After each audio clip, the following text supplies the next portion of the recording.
Hi, it's Tony Joe, your realtor here in Victoria, British Columbia. This is our weekly sales stats report for Victoria real estate market. It is now January the 30th, 2011, so we're just days, if not hours away from the end of the first month of 2012. Did I just say 2011? Sorry. Anyways, it's completely improvised, as you can see. Anyways, 2012 has started off pretty strongly so far. As of this moment, we are at 328 sales for the month. Which looks like we are going to at least meet last year's sales of 339. So we're just 10 sales off. It is likely those 10 sales will come through in the next 2 days as unconditional. The amount of new listings that came through for the month was 978 versus 1187 the year before. And this is something different because for many months we've been seeing more new listings coming in than the year before. It's one of those supply and demand things. It's showing us that maybe things are slowing down as far as inventory is concerned. Obviously not everything sells. We are seeing that it is still a very price sensitive market, so things do need to be priced correctly in order to be successful out there in the marketplace.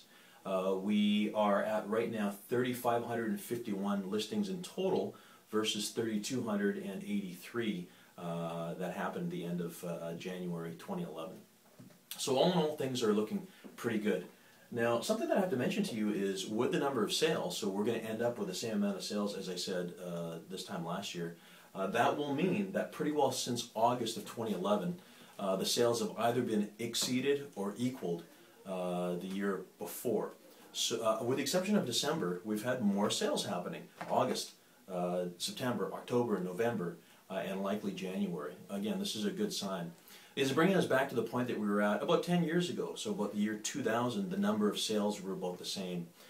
Some people are thinking that this might be doom and gloom because the numbers are lower than they were in the past, say, 3, 4, or 5 years. But don't forget, that was a boom period. And it looks to me, when looking at our specs, that it seems to happen every 10 years. So in 1990, we were at a sort of lower cycle of numbers.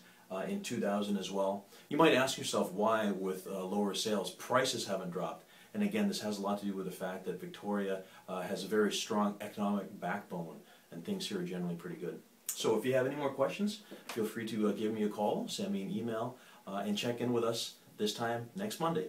I'm Tony Joe.